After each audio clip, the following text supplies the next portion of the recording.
sana. Sitakuwa mrefu mbele yenu. Tunaingia tena kwa kipindi ya kukula chakula. Tunamsifu, tunakula neno. Tunamsifu, tunakula neno. Tunashangilia. Haleluya!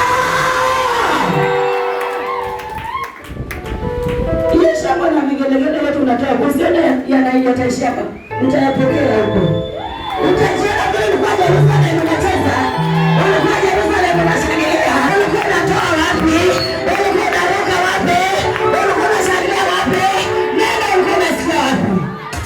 Hapa Yerusalemu. Kuna Yerusalemu hapa na kuna Yerusalemu ya mbinguni. Tukutane huko. Haleluya. Haleluya. Sitakuwa mrefu mbele yenu. Ninakaribisha Pastor Purity.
Amen. Asante sana mamangu Maombi kwa kunikaribisha madhabahuni. Bwana Yesu asifiwe. Bwana Yesu asifiwe kanisa. Kumbuka ya kwamba tuko kanisani. Ukipiga shangwe unafungua anga yako mwenyewe. Unafukuza mashetani yaliyo kwa nyumba yako. Unafukuza shida zilizo kwa nyumba yako. Bwana Yesu asifiwe. Tumpatie Yesu shangwe na vigelegele. Bwana Yesu asifiwe. Asifiwe mara tena. Ninamshukuru Mungu. Ninamshukuru kwa umbali amenitoa na hata leo kufika imegharimu nguvu za Mungu. Bwana Yesu asifiwe. Basi mimi ni mtoto wa kanisa hili nikiwa chini ya Reverend John pamoja na mamangu Maombi. Bwana Yesu asifiwe. Wazazi wangu ambao ninawapenda kwa sababu katika vita vya kila aina wananishika mkono kupitia maombi. Na ninaomba Mungu sana nisiwahi kuiona kiburi na kuanza kuwadharau. Bwana Yesu asifiwe. Hata wewe unapofanikiwa usiwahi kuwasahau, maana ni wazazi wetu ambao wanajinyima mengi kwa ajili yetu. Mungu akawatendee wema zaidi. Basi tutasoma kitabu cha Nehemia 4 kuanzia mstari wa kwanza. Nehemia 4 kuanzia mstari wa kwanza. Nehemia 4 kuanzia mstari wa kwanza. Naomba mnitengenezee mic vizuri.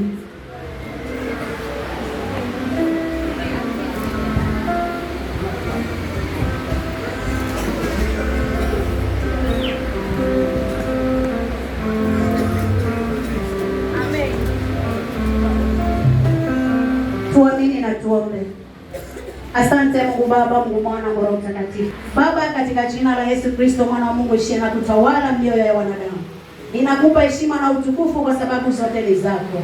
Wewe ni wa kwanza na tena ni wa mwisho. Yesu, unaanza na tena unamaliza. Kama nimesimama katika madhabahu hii inayoitanishwa na jina lako Mwokozi wangu, ya kwamba Baba yangu nikaweze kufanya injili yako mahali hapa. Wala sijakuja kwa kuhitaji masifa, nimekuja kwa ajili ya hiyo kazi ambayo Bwana Yesu umenitia. Ninaomba kuanza na wewe Mwokozi wangu, nikimaliza nikiwa mikononi mwako niseme asante kwa sababu Yesu utakuwa umefanya. Nalo kanisa lako liko mbele yangu Bwana. Ninaomba Baba yangu wakabarikiwe. Ninaomba Bwana Yesu wakafunguliwe. Ninaomba Baba yangu wanachohitaji kwa maisha yao, Bwana wa majeshi ukawape kupitia neno lako. Kwa jina la Yesu Mwokozi uliye hai, hakika nimeomba pamoja na kuamini.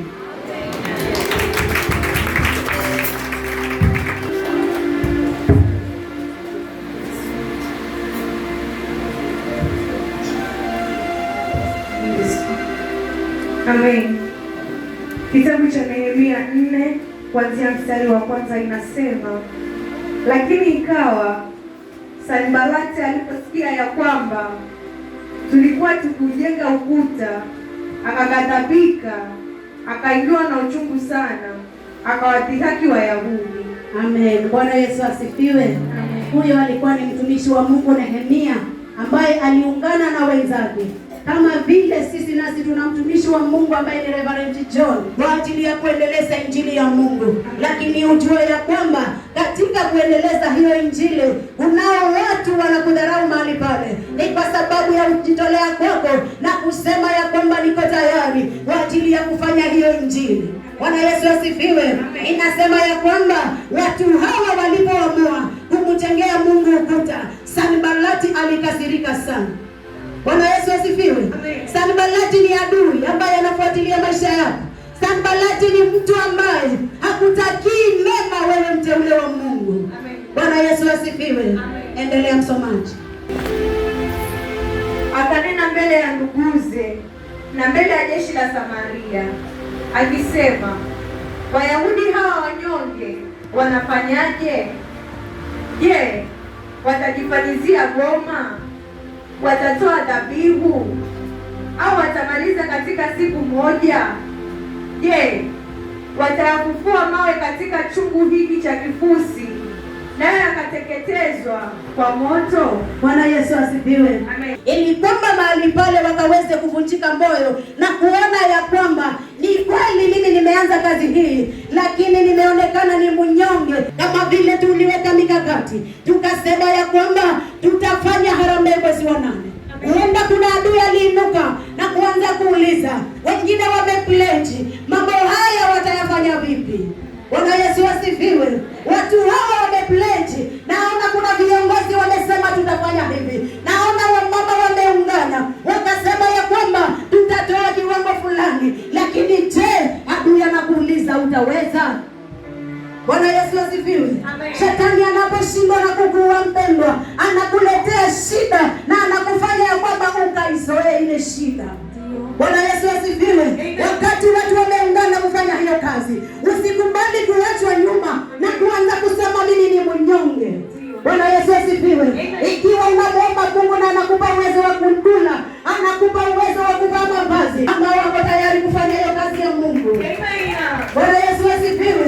Kwa sababu unapoungana na wenzako na kuanza kutoa ule mchango wako, basi ujue unaujenga ukuta na kunaye adui ambaye anahuzunika mahali pale. Bwana Yesu asifiwe. Unahitajika uongeze bidii wakati ambao unajua ya kwamba kunaye mtu ananifuata nyuma, akiwa ni mchana na ananimulika na tochi na kuna mwangaza wa Mungu. Bwana Yesu asifiwe. Na Yesu mwingine ni adui. Ni lazima umshinde. Ni lazima ushinde hizo vita mpendwa. Ni lazima ushinde hizo vita. Bwana Yesu asifiwe. Jitahidi, ikiwa unajitahidi kutafuta chakula ule, basi jitahidi kufanya kazi ya Mungu. Bwana Yesu asifiwe. Kuna watu wanafanya kazi ya Mungu kwenye mazingira magumu. Usifikirie kwamba hiyo kazi ni rahisi. Bwana Yesu asifiwe. Uliambiwa kuokoka ni bure, lakini kubarikiwa kuna gharama yake. Ni lazima ugharamike, kama vile unasema nitagharamika nivae, nitagharamika nijipake mafuta mazuri, nitagharamika nivae dera jipya. Basi gharamika kwa huyo Mungu, mshinde shetani. Bwana Yesu asifiwe. Sio rahisi kujitolea, inahitaji mtu ambaye amefanya maamuzi. Mesikia waimbaji wamekwambia kuna watu walianza safari, lakini kule mbele walishindwa na hiyo safari. Lakini mimi na wewe hatuhitaji kushindwa, maana tunaye kiongozi ambaye tunamtegemea. Bwana Yesu asifiwe. Endelea mtu wa Mungu. Basi Tobia Moni alikuwa karibu naye akasema, hata hiki wanachokijenga angepanda mbweha angeubomoa ukuta wao wa mawe. Sikia Mungu wetu, maana tunadharauliwa, ukawarudishia mashtumu yao juu ya vichwa vyao, ukawatoe watekwe katika nchi ya uhamisho. Bwana Yesu asifiwe. Watu hawa kudharauliwa wakiwa wamekuwa na umoja na kusema ya kwamba tutafanya mchango tununue vitu vya maana ndani ya hekalu. Unapotoa vile vitu mpendwa, ni ukuta wa Mungu unajenga. Lakini baada ya kuona ya kwamba wamedharauliwa, Nehemia alijipeleka mbele za Mungu kama vile kiongozi wetu Reverend John anapojipeleka mbele za Mungu kwa ajili ya kuombea kanisa la Yerusalemu. Bwana Yesu asifiwe. Alienda mbele za Mungu akazima hiyo njama ya hao maadui ambao walikuwa wameinuka ni kwa ajili ya kudharau watu wa Mungu na kutaka kuwaregesha nyuma. Bwana Yesu asifiwe. Akasema, sikia Mungu wetu, tunadharauliwa. Bwana Yesu asifiwe. Basi unapomwona mtu anakuvunja moyo, nenda mbele za Bwana, upeleke msaada wako huko, utapewa. Unazima njama ya shetani. Unapoenda mbele za Bwana, unazima njama ya adui. Hata kama hao maadui ni wangapi, hata kama wameungana wakasemaje, hata kama ni wachawi pamoja na waganga, jipeleke mbele za Mungu. Hakuna jambo linamshinda Mungu, mtoto wa Mungu. Bwana Yesu asifiwe. Usivunje moyo na mtu anayekuuliza utaweza. Bwana Yesu asifiwe. Ni lazima uweze, maana si wewe, ni Mungu. Amen. Bwana Yesu asifiwe. Basi anayepigana na wewe na apigane na huyo Mungu. Haleluya. Iwe usiku iwe mchana, mpendwa, simama. Mwambie Mungu, nibadilishe dira ya wokovu. Mwambie Mungu, nibadilishe utayari ambao umekamilika. Bwana Yesu asifiwe. Ili kwamba kila mahali unapotembea utembee na huyu Mungu. Fanya maamuzi ndani ya moyo wako, maana ni Yesu peke yake ambaye atakusaidia. Haleluya. Jina la Bwana libarikiwe. Ya nabii nasimame mbele yako, akwambie usiogope. Wala moyo wako usisiteme. Wala moyo wako usiwe na uoga. Hivi haumeona mbele yako. Bwana Yesu asifiwe. Tembea na Mungu mpendwa. Ni uchungu kungojea Mungu, lakini anahitaji mngoje. Bwana Yesu asifiwe. Yesu anahitaji subira yako. Sio watu wanaokimbia mbio ambao wanashinda vita. Ni watu walio na uvumilivu ndani ya mioyo yao. Ni watu walio na subira ya kumngoja Mungu. Hao ndio wanashinda vita. Amen. Haleluya. Nimekwambia watu walianza safari na wakashindwa njiani kwa sababu hawakuwa na uvumilivu. Vumilia uchungu na uona mbele yako. Vumilia vita iliyo mbele yako. Mwonyeshe Mungu uvumilivu. Mwambie Yesu, siwezi kubanduka. Ninajua wewe ni wa kwanza na tena ni wa mwisho. Amen. Haijalishi utalia, haijalishi utacheka, lakini mtake Mungu pamoja na nguvu zake. Amen. Mpende Mungu kama unavyojipenda wewe mwenyewe. Amen. Bwana Yesu asifiwe. Ninajua huwezi kutoka nyumbani kwako ukiwa umevaa nguo chafu. Ni kwa sababu unajipenda. Basi zidisha ya upendo. Ukampende Mungu zaidi ya vile unajipenda. Bwana Yesu asifiwe. Mungu wetu ni mwenye uwezo. Alituambia tusiogope. Unaogopa ni mtoto wa Mungu. Aliye ndani yako ni mkuu kuliko huyo unayemwogopa. Ninakwambia hata wakikusanyika waganga wa ujamaa na waganga wa hapa Tuliabowe, Amen. Bwana Yesu asifiwe. Endelea msomaji. Sikia Mungu wetu, maana tunadharauliwa, ukawarudishia mashtumu yao juu ya vichwa vyao, ukawatoa watoke katika nchi ya uhamisho. Usiustiri uovu wao, wala isifutwe dhambi yao mbele zako, na wamekasirisha mbele ya hao wanaojenga. Bwana Yesu asifiwe. Nehemia akamwambia Mungu, kwa hiyo dhambi yao hao maadui ambao wamesimama kidete, kazi ya Mungu isifanyike. Nehemia akamwambia Mungu, dhambi yao na isifutwe, kwa sababu sisi tuko tayari kufanya hiyo kazi ya Mungu. Bwana Yesu asifiwe. Fanya utayari ndani ya moyo wako. Fanya mkutano na akili zako na roho yako. Jitwike mizigo yako yote, peleka kwa Yesu mpendwa. Hakuna jambo linalomshinda huyu Mungu. Ni kitu gani kinaweza kumshinda Mungu? Bwana Yesu asifiwe. Ikiwa Yesu aliingia kuzimu akanyang'anya shetani funguo, ni kitu gani cha kinaweza kumshinda? Hakuna jambo la kumshinda Mungu. Ni mimi na wewe tukae katika hizi laini za Mungu tu, na hayo mengine Mungu anafanya. Bwana Yesu asifiwe. Unaona ugumu leo, unasema sijui kama nitaweza. Bwana Yesu asifiwe. kuna Mungu mbinguni anayeleta kwa msaada kwa mwanadamu, asiyelala wala asiyesinzia. Bwana Yesu asifiwe. Angekufungulia wakati unalala. Ni vita gani unapitia kwenye usingizi? Nakwambia ungetulivu peke yake. Bwana Yesu asifiwe. Kazi ya Reverend John ni kukuombea na Mungu naye ni kuangalia maombi haya umeombewa. Wewe uliombewa uko vipi? Jiangalie, usimpatie mzigo wa kuwa anakuombea na hauko kwenye laini za Mungu. Alafu kaanza kulaumu kanisa. Ukisema ya kwamba nimeishi kwenye kanisa hili siku nyingi wala sijawahi kuona mabadiliko yoyote. Bwana Yesu asifiwe. Jiulize ukoje na huyo Mungu. Jiulize unafananaje na huyu Mungu wako mpendo. Ndiposa ukimuita itike. Alisema muite ataitika. Unamuita ukiwa mazingira gani? Unamuita ukiwa kwenye vikao?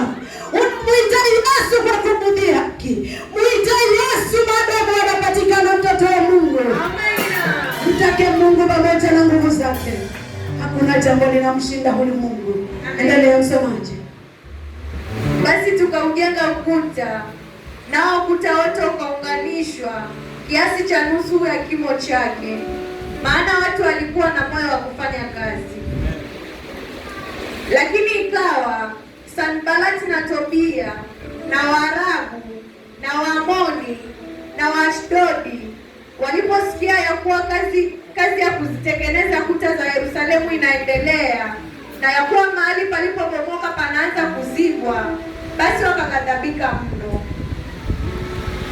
Wakafanya shauri wote pamoja kuja kupigana na Yerusalemu na kufanya machafuko humo. Bwana Yesu asifiwe. Amen.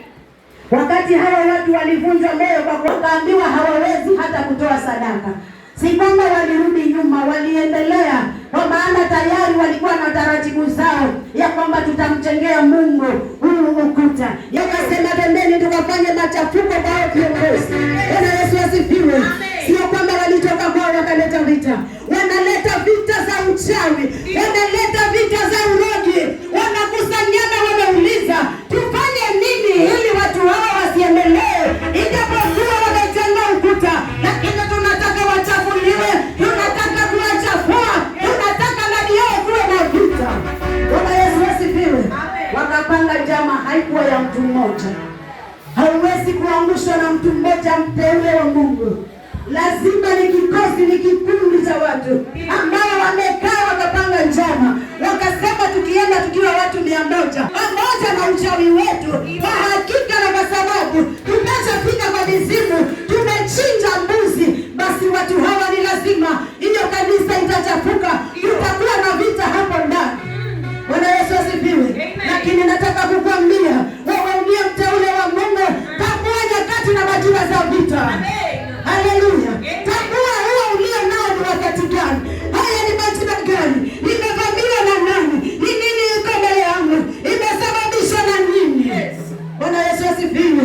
Kwa maana umemaliza harambee, umetoa pesa, imenunua vyombo, lakini mahali pale shetani anakamata kazi yako.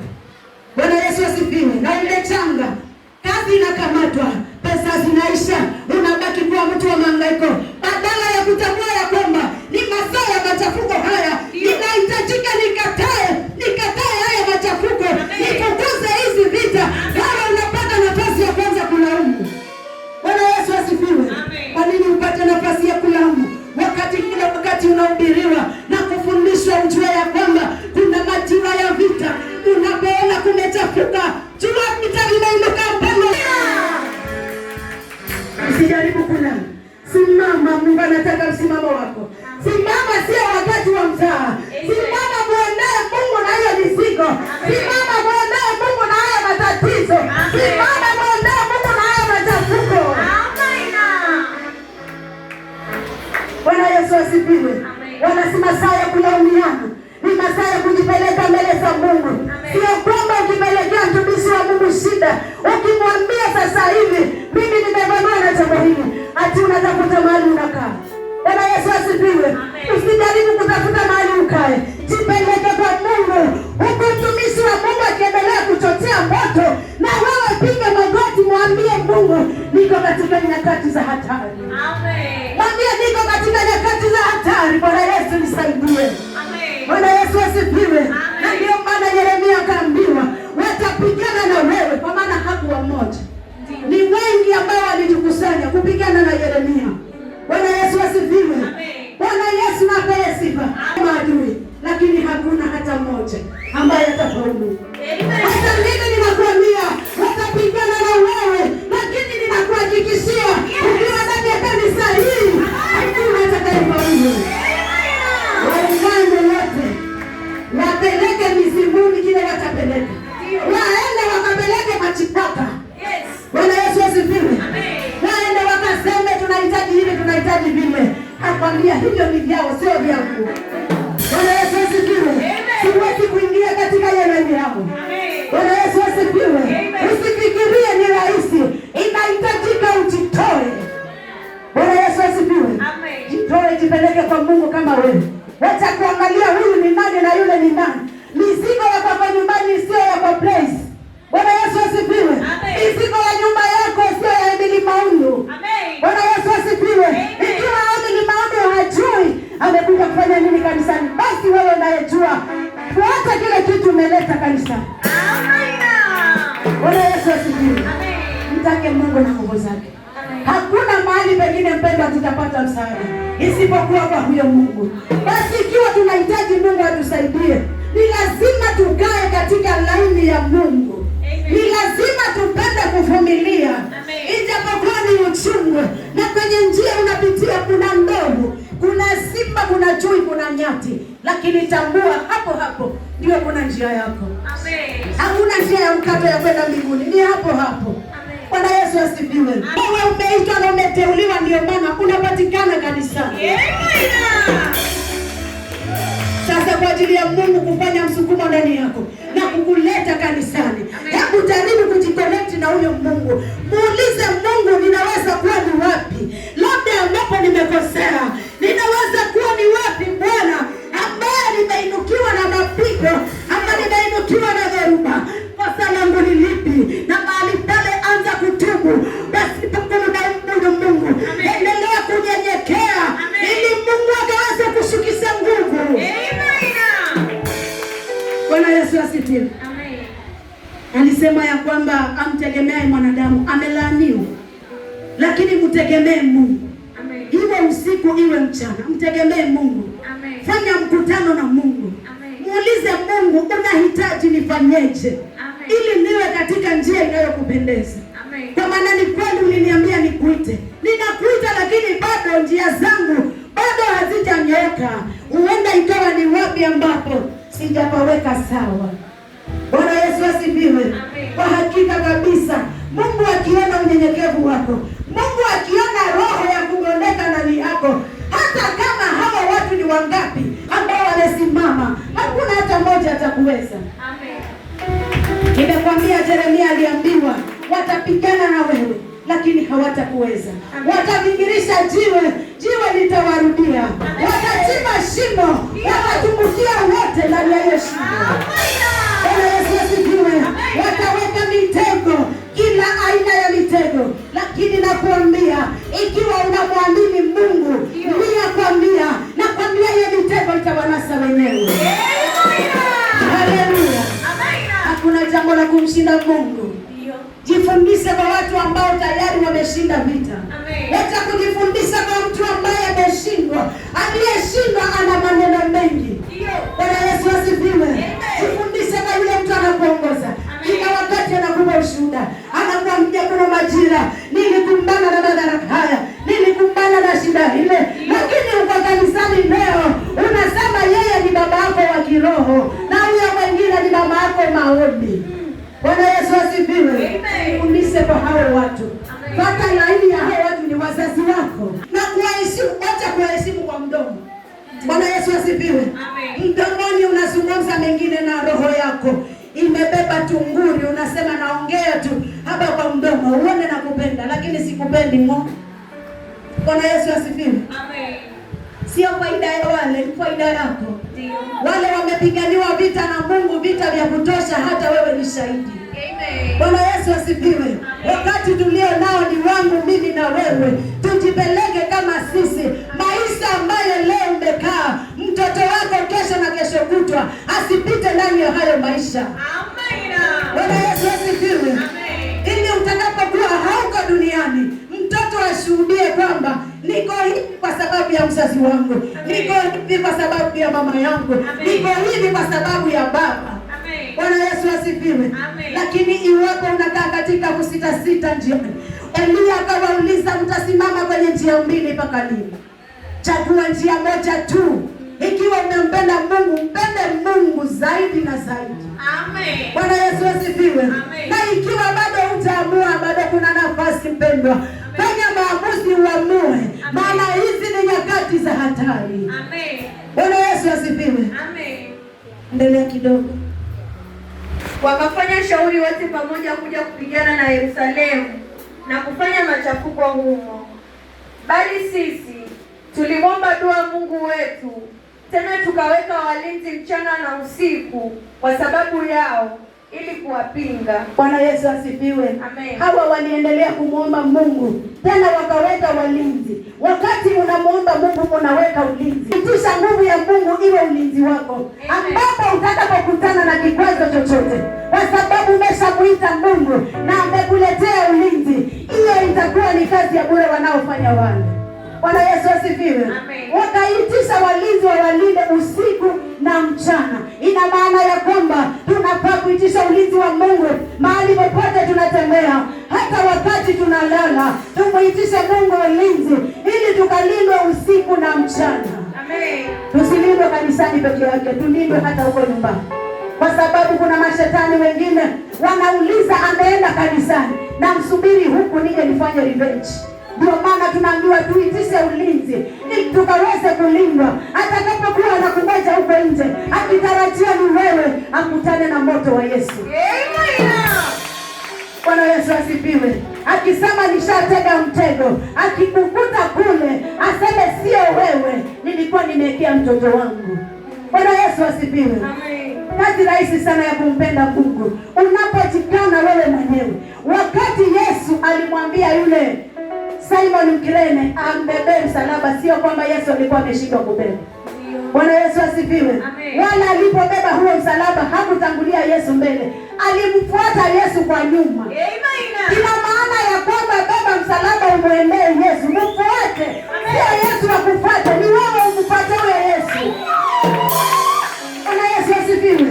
Beba msalaba wako, beba watoto wako, beba nyumba yako, beba kazi yako, beba kila tatizo, mpelekee Yesu, analo jawabu. Amen. Na tubarikiwe sote. Amen.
inapendeza sana.